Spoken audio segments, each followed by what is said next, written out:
দেখবেন বাবা, বেশিরভাগ মানুষই জানে না যে এই কীর্তনটা কি,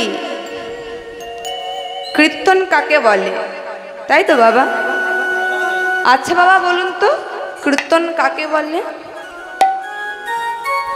অশ্রুসিক্ত নয়নে প্রেমে ভক্তি শ্রদ্ধা সহকারে দুটি বাহু উত্তোলন করিয়া সুর তাল ছন্দের মাধ্যমে যাহা পরিবেশন করা হয় তারই নাম হচ্ছে কীর্তন।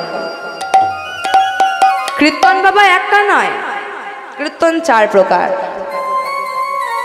আপনারা বলবেন মা কীর্তন তো একটাই শুনেছি, 4 প্রকার আবার কি করে?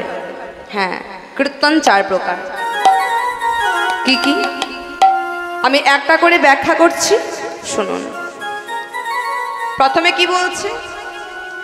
বাক্য দ্বারা পরিবেশনের নাম হচ্ছে কীর্তন, যাহা বাক্যের দ্বারা পরিবেশন করা হয়। তার উদাহরণ হচ্ছে বাবা শ্রীমদ্ ভাগবত পাঠ। ভাগবত রচনা করেছিলেন কে বাবা? ব্যাসদেব। ভাগবত পাঠ করেছিলেন শ্রীল সুখদেব গোস্বামী। তাহলে বাবা একটা মজার কথা শুনুন,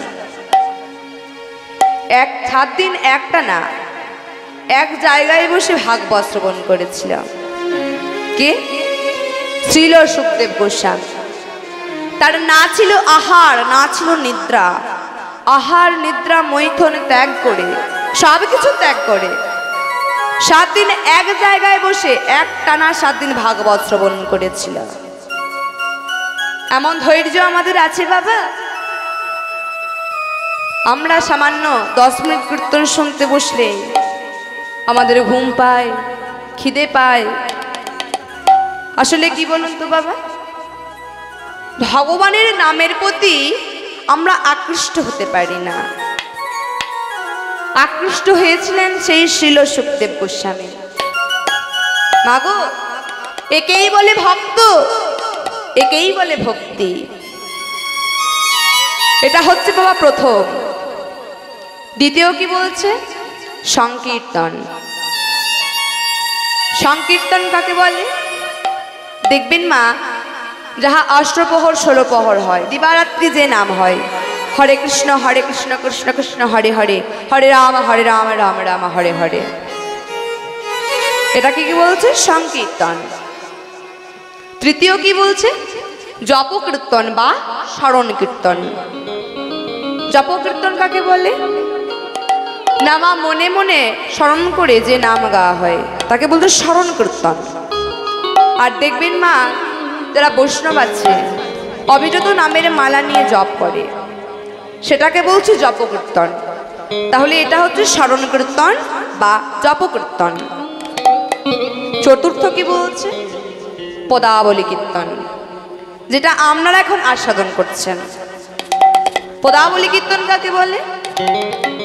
না, মহাজনের পদ অবলম্বন করে যে নাম গাওয়া হয় তাকেই বলছে পদাবলী কীর্তন। আপনারা বলবেন আচ্ছা মা, মহাজন বললেন, মহাজনটা কি? মহাজন কাকে বলে মা? না, যারা সাক্ষাৎ লীলা দর্শন করে পদ লিখেছেন তাদেরকে বলা হয় মহাজন। তা মাগো, এই যে আমরা এত সুন্দর দেব দুর্লভে মানব জন্ম পেয়েছি, এই মানব জন্মটাকে মা হেলায় তো কাটালে চলবে না। ভগবানকে বলে এসেছিলাম, ওগো দয়াময়, এই কঠোর যন্ত্রণাটি আর সহ্য হচ্ছে না, আমাকে এবার পৃথিবীর আলো দেখাও। কৃষ্ণ ভজিবার লাগে সংসারে আইন, মিছে মায়ায় বদ্ধ হয়ে বৃক্ষ সম হইন। কৃষ্ণ বলবো বলে এলাম, কিন্তু তোমার কৃষ্ণ বলা হচ্ছে না। এই আমার আমার করতে করতে সারা দিন চলে যাচ্ছে। কিন্তু মনে রাখবেন বাবা, আপনি যতই আমার আমার আমার আমার করেন না কেন, এই কলি যুগে হরির নাম ছাড়া, কৃষ্ণ ভজন ছাড়া, কৃষ্ণ চরণ ছাড়া কোনো গতি নাই, গতি নাই, গতি নাই। তাহলে কি বলছে মা, এই কলির জীবকে আমাদের হরিনাম করতে হবে। আরো তো 3টি যুগ গিয়েছিল বাবা, তাই না? তাহলে 3টি যুগের মধ্যে এই যুগটা হচ্ছে শ্রেষ্ঠ, কলিযুগ। তা মাগো, লীলা আস্বাদন করার আগে প্রথমে আমাদের একটু গৌরচন্দ্রিকা গাইতে হবে। প্রথমে আমরা গৌরকে আস্বাদন করব, তারপর আমরা লীলার মধ্যে প্রবেশ করব। গৌরচন্দ্রিকার প্রথম পদে পদকর্তা কি বলছেন? যদি গৌরাঙ্গ না হইত ওগো কেমন হইত, যদি গৌরাঙ্গ না হইত কেমন হইত, গৌরাঙ্গ না হইত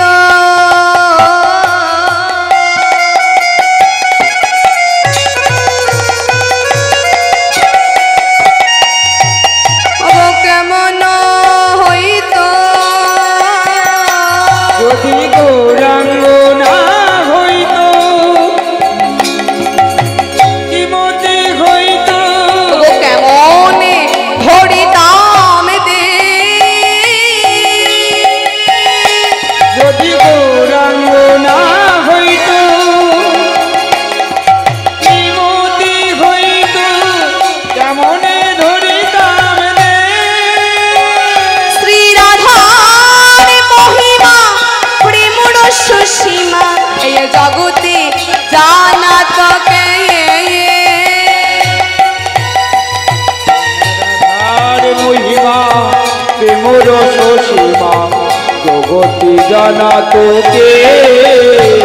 শ্রী রাধার মহিমা প্রেমর সুসীমা এই জগতে জানা তোকে, শ্রী রাধার মহিমা প্রেমর সুসীমা জগতে জানাই তোকে। বলো বলো কিবা জানাই তো, বলো কেবা জানাই, বলো বলো কিবা জানাই তো, বলো কেবা জানাই তো। সেই সোনার গৌরে যদি নাই আসিত, বলো বলো কিবা জানাই তো, যদি সোনার গরু না আসিত বলো বলো কেবা জানাই ওগো সেই সোনার গৌরে যদি নাই আসিত, ওগো বলো কিবা জানাই তো, সোনার গৌর না আসিত, ওগো রাধা কৃষ্ণ প্রেম লীলা যদি সোনার হৃদয় গৌর হরিবল, কৃষ্ণের প্রেম লীলা যদি সোনার গৌর না আসিত, যদি সোনার গৌর না আসিত, যদি সোনার গৌর না উধরে মাইরা ওই সোনার গৌর না আসিত, যদি সোনার গৌর না আসিত,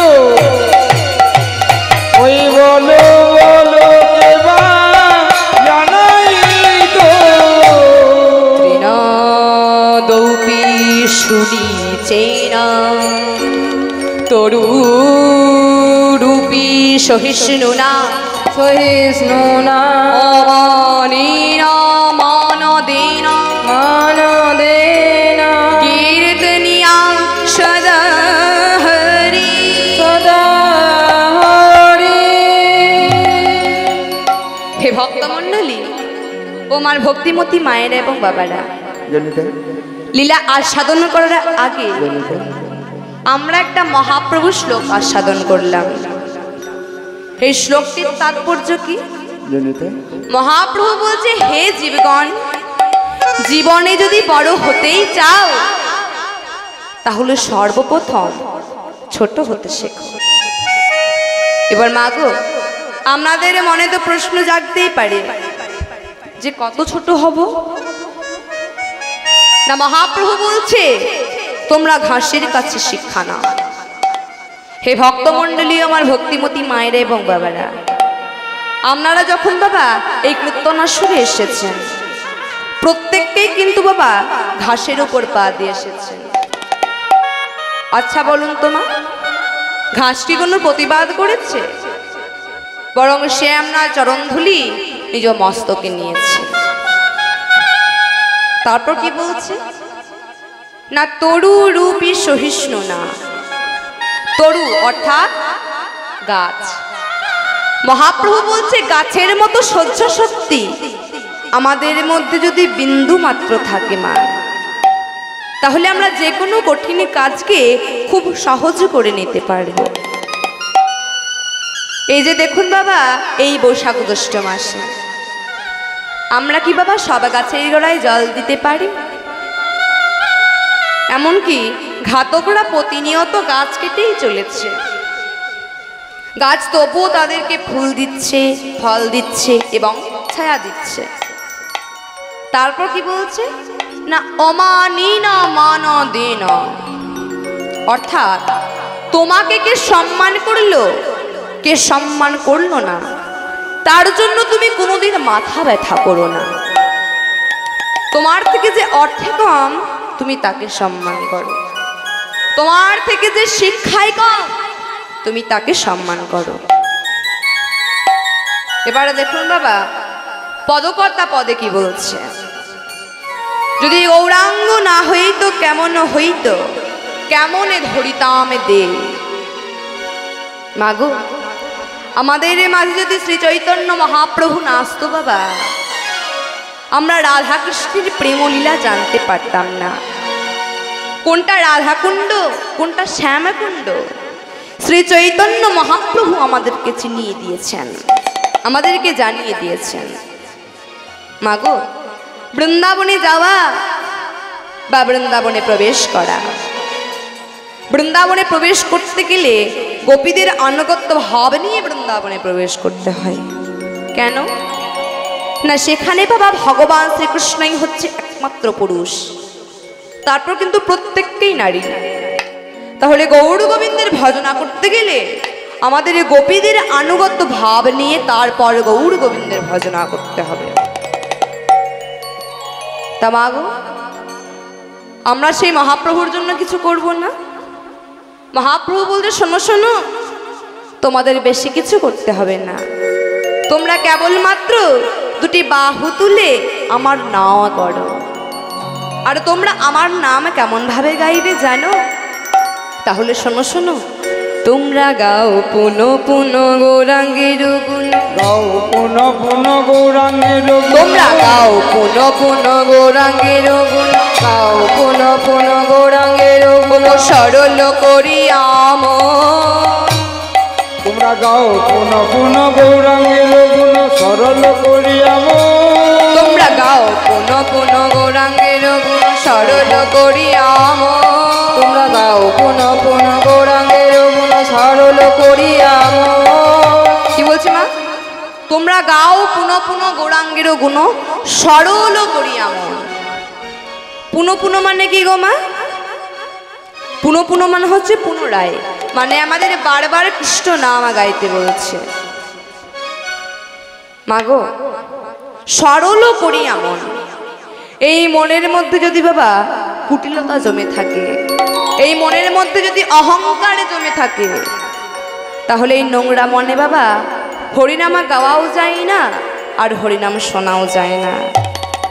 তাই আমাদের হরিনাম গাইতে গেলে বা হরিনাম শুনতে গেলে প্রথমে হৃদয়টাকে পরিষ্কার করতে হবে। তাই তো পদকর্তা বলছে, না না কুটিলে মনে গাওয়া হবে না, কুটিলে মনে গাওয়া হবে না, না না কুটিলে মনে গাওয়া হবে না, কুটিল মনে গাওয়া হবে না। আমার গৌর গোবিন্দের লীলা কুটিলে মনে গাওয়া হবে না। আমার গৌর গোবিন্দের লীলা কুটিল মনে গাওয়া হবে না। তোমরা গাও পুনো পুনো গৌরাঙ্গের গুণ, গাও পুন পুন গৌরাঙ্গের গুণ, তোমরা গাও পুনো পুনো গৌরাঙ্গের গুণ, তোমরা গাও পুন পুন গৌরাঙ্গের ও গুণ, সরল করিয়াম। তোমরা গাও পুন পুন গৌরাঙ্গের গুণ, সরল করিয়াম। ভাবিয়া দেখো এমন দয়াল আছে আর কোন যা, ভাবিয়া দেখো এমন দয়াল আছে আর কোন যা।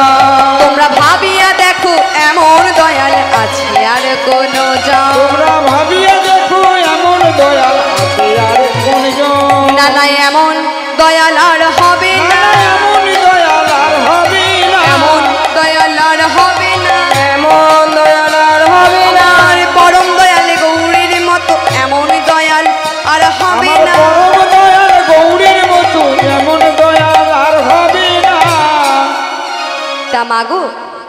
আমরা কলির মানুষ বড়ই ভাগ্যবান যে আমরা এত সুন্দর চৈতন্য অবতার পেয়েছি। দুটি বাহু তুলে হরিধ্বনি উলুধ্বনি করলেই কলির জীব উদ্ধার। এর আগে তো বাবা আরো 3টি যুগ গিয়েছে, সেই 3টি যুগের কথা মা একবার চিন্তা করে দেখুন। সত্য, ত্রেতা, দ্বাপর। সত্য যুগে মা মানুষের পরমায়ু কত ছিল গো? 1,00,000 বৎসর। মানুষ লম্বায় ছিল 28 হাত। তারপর এলো দ্বাপর। দাপরে সেবা পরিচর্যার দ্বারা মানুষ ভগবানকে লাভ করত। দাপরে পরমায়ু কত ছিল বা? 1000 বৎসর। মানুষ লম্বায় ছিল 7 হাত। ত্রেতা যুগে মানুষের পরমায়ু কত ছিল? 10,00,000 বৎসর। মানুষ লম্বায় ছিল 14 হাত। তারপর ছিল বাবা এই কলিযুগ। এই কলিযুগে বাবা আরেকটা শূন্য কমে গেল। আমাদের কলিযুগের মানুষের পরমায়ু হয়ে গেল বাবা 100 বৎসর। আর মানুষ লম্বায় হয়ে গেল 3.5 হাত। ভজনের শ্রেষ্ঠ হলো নববিধা ভক্তি। এই নববিধার ভক্তির প্রথম হচ্ছে বাবা শ্রবণ। আমাদের হরিনাম শুনতে হবে। হরিনাম শুনলেই কলির জীব উদ্ধার। তাহলে মা হরিনাম শুনতে হবে, হরিনামের প্রেমে আমাদের ডুবতে হবে। আচ্ছা, এই হরিনামের প্রেমে কারা কারা ডুবতে চান দেখি? দুটি বাহু তুলুন তো একবার সকলে। চলুন। প্রেমানন্দে মেতে হরি বলো, এই হরি নামে আজ বন্যা জেল। সবাই আনন্দে মেতে হরি বলো, হরি নামে বন্যা গেল। প্রেমানন্দে মেতে হরি বলো, হরি নামে বন্যা জেল। প্রেমানন্দে মেতে হরি বলো, হরি নামে বন্যা গেল। মেতে হরি বলো, হরি নামে বন্যা জেল। প্রেমানন্দে মেতে হরি বলো, হরি নামে বন্যা গেল। এমন বন্যা দেখি নাই মানুষ শুকনাতে তলা। বন্যা দেখি নাই মানুষ শুকনাতে তলা। এমন বন্যা দেখি নাই মানুষ শুকনাতে তলা। এমন বন্যা দেখি নাই মানুষ শুকনাতে তলা। ডুবলো নদীর পুরুষ নারী জাতির বিচার না। এমন বন্যা দেখি নাই মানুষ শুকনাতে তলা। ডুবলো নদী পুরুষ নারী জাতের বিচার নাই। আচ্ছা মা, আপনারা বন্যা দেখেছেন? আপনারা বন্যা দেখেছেন? আমিও বন্যা দেখেছি। আচ্ছা মা, এমন বন্যা কি কেউ দেখেছে যে বন্যায় জল নেই অথচ মানুষ তলিয়ে যাচ্ছে? সেটা কিসের বন্যা গো? এই হরিনামের বন্যা। তাই বলছে দেখুন, এমন বন্যা দেখি নাই মানুষ শুকনাতে তলা। এমন বন্যা দেখি নাই মানুষ শুকনাতে তলা। ডুবলো নদীর পুরুষ নারী জাতির বিচার না। এমন বন্যা দেখি নাই ধ্বনি। মানুষ শুকনাতে তলা। ডুবলো নদীর পুরুষ নারী জাতের বিচার নাই। প্রেমানন্দে মেতে হরি বলো, হরি নামে বন্যা জেল। প্রেমানন্দে মেতে হরি